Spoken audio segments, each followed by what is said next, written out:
Tiga pertanyaan. Yang pertama-tama tentang Injil-Injil palsu. Dalam sejarah itu ada Injil-Injil dikenal sebagai Injil apokrifa. Apokrif itu bertentangan dengan kanonik. Kanonik itu Injil-Injil yang diterima oleh kita sebagai Alkitab. Tapi apokrif itu Injil-Injil yang tersembunyi, yang tidak diterima sebagai firman Allah. Ini yang menjadi tema dari buku-buku Dan Brown.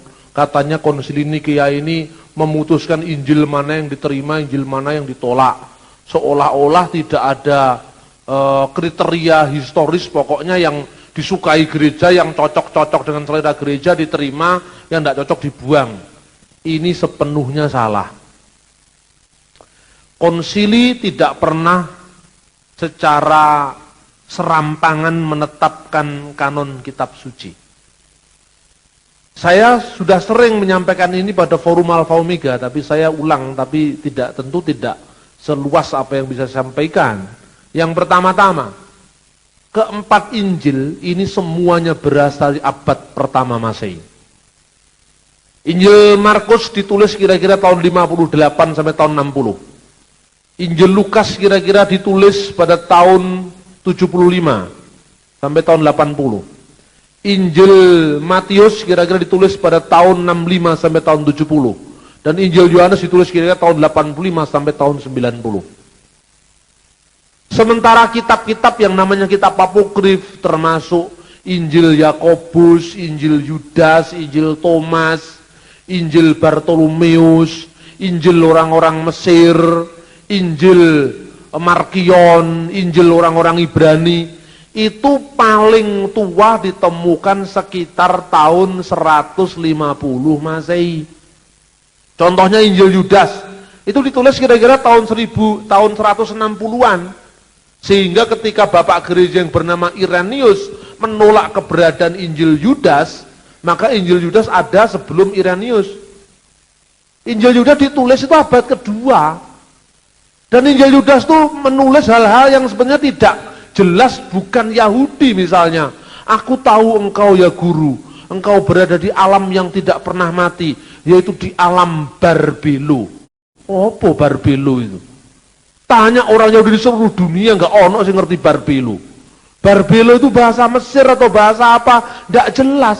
Ada lagi dari pancaran Barbelo, yaitu ibu dari semua dunia ini, muncullah sekian ion-ion. Lah ini apa? Ini ajaran Plato, ajaran Helenisme, itu filsafat. Jadi yang namanya Injil Yudas itu campuran dari iman Kristen dicampur kebatinan Gnostik, keyakinan Mesir kuno, filsafat Yunani, amburaduk jadi gado-gado yang namanya gado-gado Injil Yudas. Lah gitu kok bingung. Nah kemudian para penganjurnya, Barbelo itu artinya B arbalo. Apa itu B arbalo? B itu dengan, arba itu 4, lo itu Elohim. Lu kok bisa lo Elohim? B itu dalam, arba dalam 4. Ini kan 4 nama suci, YHWH, Yahweh, lo itu Elohim. Tidak ada lo singkatannya Elohim, lo itu tidak, bahasa Ibrani. Lo yihye Elohim, jangan ada ilah akerim yang lain, alfanai di hadapan hadiratku. Lo itu bahasa Arabnya la, lo kok dibalik jadi L. Ini aja asal usulnya tidak jelas, bukan bahasa Yahudi. Nah ini satu. Kemudian Injil yang ditulis kira-kira Injil apokrif, disebut Injil, namanya Injil Yakobus, tidak ditulis Yakobus. Mungkin ditulis Yakobus Mayong, itu istrinya Nurul Arifin itu mungkin. Namanya Yakobus bukan Yakobus yang nulis. Namanya Yudas, Yudas gak sempat nulis, dia gantung diri. Tapi dipakai nama-nama seperti itu untuk mengelabui umat. Kemudian ada Injil yang namanya Proto-Evangelium of James. Itu ditulis kira-kira tahun 150-an. Jadi yang namanya Injil apokrif paling tua tidak bisa dibuktikan sebelum tahun 150. Sementara yang namanya keempat Injil, Injil yang asli, Injil yang kanonik ini sudah disebut-sebut dalam kanon yang disebut kanon Muratori tahun 180-an. Berarti waktu itu Injil itu sudah diterima di mana-mana di seluruh dunia. Sampai Irenaeus mengatakan, seperti ada 4 arah mata angin, maka hanya ada 4 tulisan para rasul yang menjadi tulisan-tulisan yang berwibawa, yang berbicara tentang iman yang benar, yaitu tentang Yesus Kristus. Nah itulah, dari Injil-Injil apokrif ini ditulis jauh setelah Injil. Bahasanya pun sudah meragukan itu asalnya dari Yesus. Contohnya, misalnya di Injil Tufuliah, Injil masa kanak-kanak Yesus, dibuat cerita, Yesus bisa ngomong pada waktu bayi. Terus ditakoni ke orang Yahudi, siapa bapak dari anak ini? Maryam tertekan, lalu tanyalah kepada si anak ini. Lalu Yesus berkata, Ana ibnullah, aku inilah anak Allah. Ya, yang firman Allah yang dilahirkan oleh ibuku Maryam, oleh pemberitaan malaikat Jibril. Wa abi arsalni liqolasil alam, dan Bapakku telah mengutus aku untuk keselamatan alam semesta. Jadi ketika orang-orang pada marah dengan Injil Yudas, saya malah menyambut. Saya malah mau nulis tulisan yang berjudul Injil Yudas dan makna pentingnya dalam studi heresiologi. Apa maknanya heresiologi? Ilmu tentang bidat-bidat. Jadi penemuan Injil Yudas ini sangat penting karena membuktikan bahwa tulisan Bapak Gereja yang bernama Irenaeus benar adanya, bahwa ada sekte sesat yang namanya Injil Yudas. Jadi Injil Yudas itu penting untuk melacak aliran-aliran sesat. Oh jadi percaya, oh Injil orang masuk akal dipercaya. Ini bukan Injil, Injil-Injilan, dudu Injil tenanan. Gitu loh. Ini Injil Yudas. Lah kemudian Anda lihat pada tahun 115 atau 120 itu sudah ada naskah Injil Yohanes yang ditemukan di Mesir, namanya Codex John Ryland. Naskah John Ryland itu ditulis di papirus yang isinya Injil Yohanes. Padahal Injil Yohanes ditulis tahun 85 atau tahun 90, naskah tertuanya tahun 120, berarti hanya ada jarak 30 tahun lebih sedikit atau kurang. Masa nggak percaya dengan fakta sejarah begini? Kok malah percaya dengan Injil Yudas, Da Vinci Code, wong gendeng-gendeng apa dipercaya ini? Ini apa? Sekarang harus jelas kita tahu sejarah. Terus kemudian apa lagi yang namanya Injil Yudas? Kalau Anda tanya, apa betul kitab-kitab itu ada? Ngomong, Injil ini karena berbeda dengan keyakinan gereja, maka telah dibakar dan dimusnahkan. Sing ngebong iku sapa Pak D? Enggak ono sing ngebong. Injil-injil palsu itu masih bisa Anda baca. Ojo gumunan, ojo kagetan.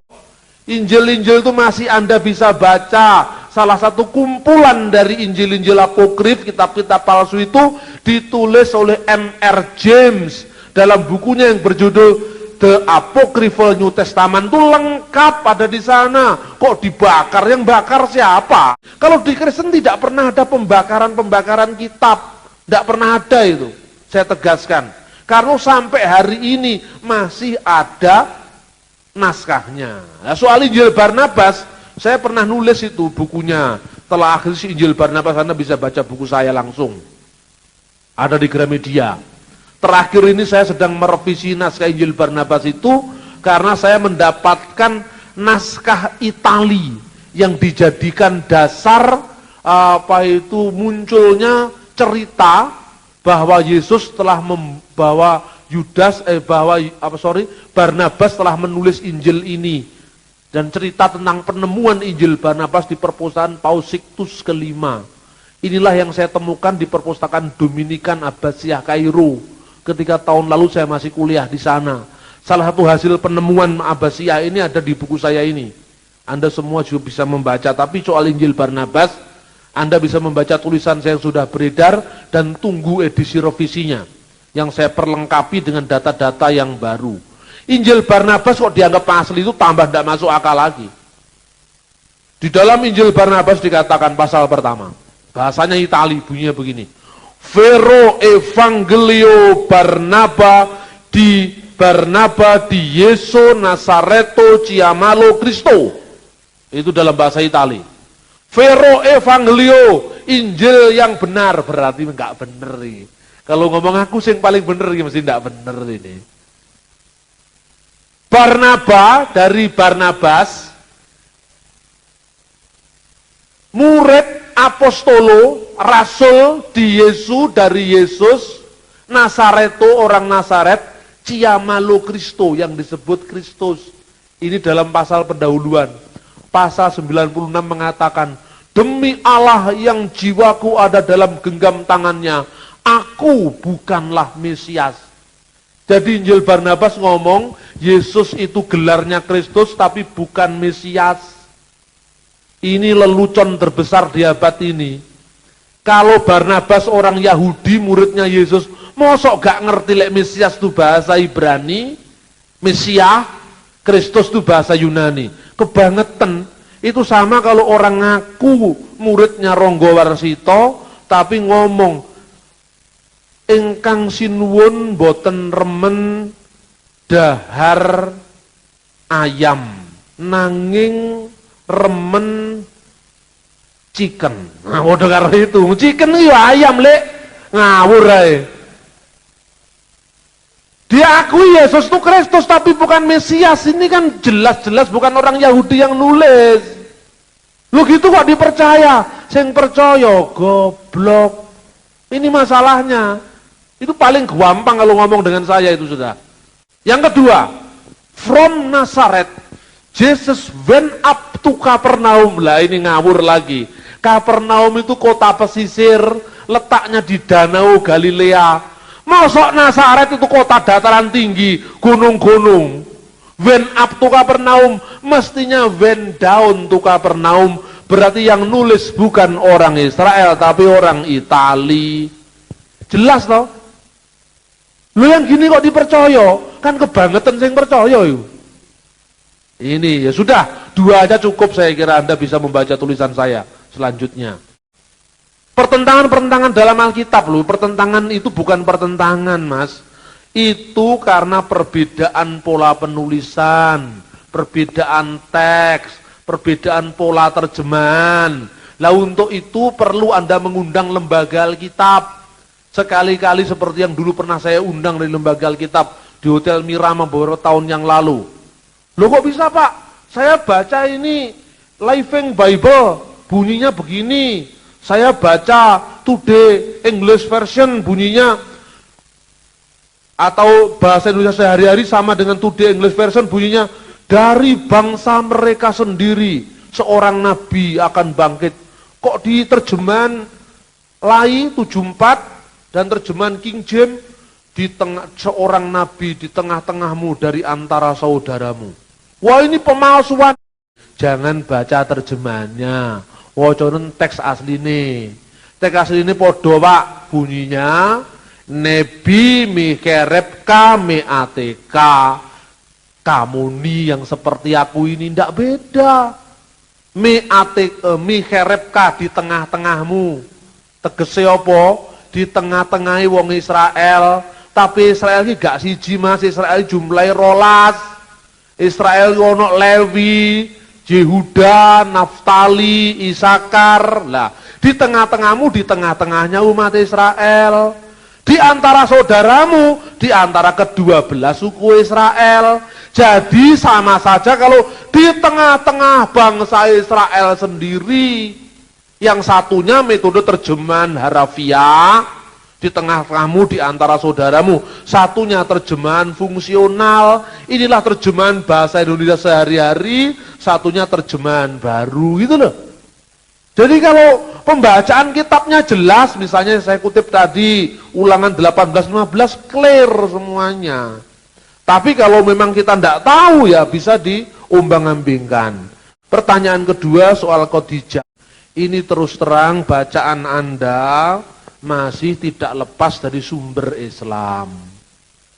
Jadi kalau saya bisa membuktikan Warokoh itu bukan orang Kristen, Warokoh itu adalah seorang penganut agama Hanif, penganut agama Mekah. Dia tidak politeis tapi bukan orang Kristen, makanya disebut kelompok Hanif. Kenapa diperkenalkan orang Kristen? Lah ini salahnya. Orang-orang Islam yang sudah masuk Kristen itu ilmunya nggak tambah-tambah. Paradigma Islam dibawa ke Kristen, ini salah. Ini kan sejarah Islam, perlu di cross check ulang. Kenapa di cross check ulang? Apa benar Barakah itu Kristen? Buktinya apa? Tafsir Departemen Agama mengatakan dia telah menerjemahkan Injil dari bahasa Ibrani ke dalam bahasa Arab. Iki wis kleru. Injil bukan bahasa Ibrani, bahasa Aram atau Yunani. Terus Injil yang mana yang diterjemahkan dalam bahasa Arab? Tidak ada buktinya. Itu terjebak dalam sumber yang dikenalkan orang lain, kita tidak cross check sendiri.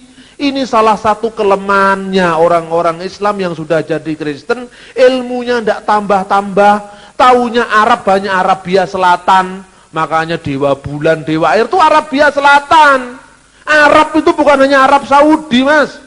Arab itu ada Arab Utara, keturunannya Ismail di Syria, di Lebanon. Suku-suku Arab Kristen itu sudah mengenal istilah Allah dalam makna monoteis. Ini loh, di sini ada inskripsi yang tulisannya Allah, gitu. Tapi kemudian ditulis dengan salib loh. Salib ini artinya apa? Anak kecil juga tahu kalau salib itu Kristen. Ini semua ada di sini. Data-data ini memang langka. Yang punya hanya Pak Bambang. Yang lain-lain itu karena apa? Ilmunya ngekor. Nggak mau belajar, makanya mandek aja di situ. Ini sampai foto nih lo, tak foto waktu nih gitu. Waktu nih saya ngono operasi ini tak foto ini. Lengkap kan? Lo ini masih kurang yakin kalau Allah itu hanya monoteis. Sopo sing ngomong Allah itu dewa bulan. Kon rene tak warane. Salah ini karena apa? Kita ini seringkali udah kita jadi Kristen, kita ikut Yesus, tapi ilmunya ndak berkembang. Gawan lawas itu digawa terus. Ini harus dibarui datanya, di cross check dengan sejarah. Itu loh. Jadi untuk apa kita bingung memikirkan Barakah itu bukan orang Kristen, tidak ada bukti itu. Yang kedua, tauhid itu seringkali dikaburkan dengan misalnya duduk di sebelah kanan Allah. Ini jangan diterima harafiah ini, Pak. Duduk di sebelah kanan Allah itu asalnya ungkapan dari kitab Mazmur pasal 110 ayat 1 dan 2, bunyinya Neum Hashem, berfirmanlah Tuhan Yahweh Ladonai kepada Tuanku, my Lord, kepada Adonai, kepada my Lord itu Yesus Mesias yang akan datang. Lah, tafsir Yahudi mengatakan yang disebut Adonai adalah gelar Mesias yang kita tunggu-tunggu, yang sekarang belum datang. Itu ditulis sebelum zaman Kristen. Lah karena itu begitu Yesus datang, orang Kristen yang juga orang Yahudi menyebut Yesus my Lord, Kurios, Adonai. Ini bukan karangan wong Kristen, wong Yahudi ya percaya iku.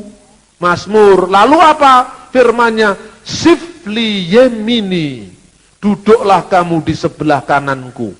Apa maknanya?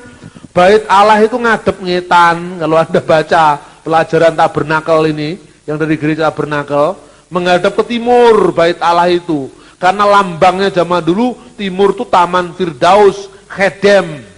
Nah, Istana Daud itu letaknya di sebelah kanan ruang Maha Suci. Di sini ada ruang Maha Suci, ruangan suci, halaman. Lah Istana Daud itu di sini. Firman Tuhan berkata, firman Tuhan kepada Mesias, kepada Tuanku, duduklah di sebelah kananku. Karena bait Allah yang suci ini ruang Maha Kudus, tempatnya Tuhan, tempatnya Allah. Lalu duduk sebelah kananku, kamu lungguh ana kono lho, ana kursine Daud. Artinya Mesias yang akan datang itu raja yang kekal. Kalau Daud boleh mati diganti Salomo, Salomo mati kerajaannya terpecah. Dinasti Daud jatuh bangun, tetapi Mesias, Tuan segala Tuan, Raja segala Raja, kerajaannya kekal. Tidak bisa diturunkan oleh demo mahasiswa seperti Pak Harto. Tapi kerajaannya kekal, itu maknanya duduk di sebelah kanan Allah Bapa. Bukan berarti neng kiwone Yesus, neng kiwone Gusti Allah, Yesus neng tengen, tidak seperti itu. Itu ungkapan. Lah, yang satu dengan Allah siapa? Yang satu dengan Allah itu Yesus sebagai firman Allah. Sebagai manusia, dia dibedakan dengan Allah. Contohnya, logos atau firman itu artinya pikiran. Pikiran itu ada dalam diri manusia.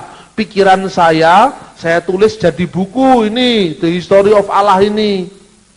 Gitu. Kemudian Anda tanya, dapatkah dikatakan buku ini penjelmaan pikiran saya? Bisa enggak? Bisa. Karena siapa yang membaca buku ini, membaca tulisan saya, mengerti pikiran saya.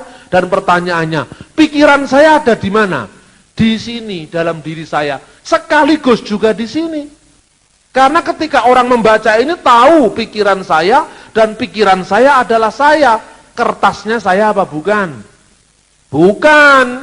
Kalau kertasnya kobong, terbakar, bukunya hilang, pikiran saya terbakar apa tidak? Tidak. Firman Allah menjadi manusia. Kemanusiaan Yesus itu bukan Allah. Yang diselamkan di sungai Yordan itu bukan Allah. Yang mati itu bukan Allah. Makanya 1 Petrus pasal 3:18 dikatakan dia yang dibunuh dalam keadaannya sebagai manusia. Sebagai manusia dia melakukan permohonan kepada Allah. Dia berdoa. Sebagai manusia, kemanusiaannya yang berdoa, kemanusiaannya yang mati, kemanusiaan yang lebih rendah daripada Allah. Tapi firman Allah adalah Allah dan satu dengan Allah. Buku saya bisa bersama-sama dengan saya. Buku saya bukan saya. Kertasnya bukan saya. Tapi pikiran yang tercermin di buku adalah pikiran saya. Dan pikiran saya adalah saya. Lu gini aja kok bingung. Apa ndak masuk akalnya apa? Saya ditanya di Paramadina, Pak, lu firman kok jadi manusia? Firman itu bersama Allah dan firman Allah. Firman kok jadi manusia? Saya jawab, lu firman jadi buku iso, jadi menungso gak iso. Buku benda mati iso, masa jadi manusia ndak bisa lah. Ini karena pola kita menjelaskan harus lugas dan tuntas sehingga kita bisa mengerti rahasia ilahi dengan benar. Untuk kurang dan lebihnya, Anda bisa membaca buku ini mumpung saya membawa. Ya, di buku ini ada tentang ketuhanan dan keilahian Yesus dijelaskan. Ada bagaimana menjawab saksi Yehova, ada menjawab bagaimana tuduhan pemalsuan kitab perjanjian baru. Semua ada di sini. Kiranya Tuhan semakin memperlengkapi kita dengan hikmat, dengan kebijakan, dengan pengetahuan tentang Allah dan tentang firman-Nya Yesus Kristus yang menjadi manusia, dan kita semakin diperlengkapi dalam iman percaya kita sehingga keyakinan kita bertambah-tambah kokoh di dalam Dia dan semakin kita disempurnakan seperti Bapa di surga sendiri adalah sempurna.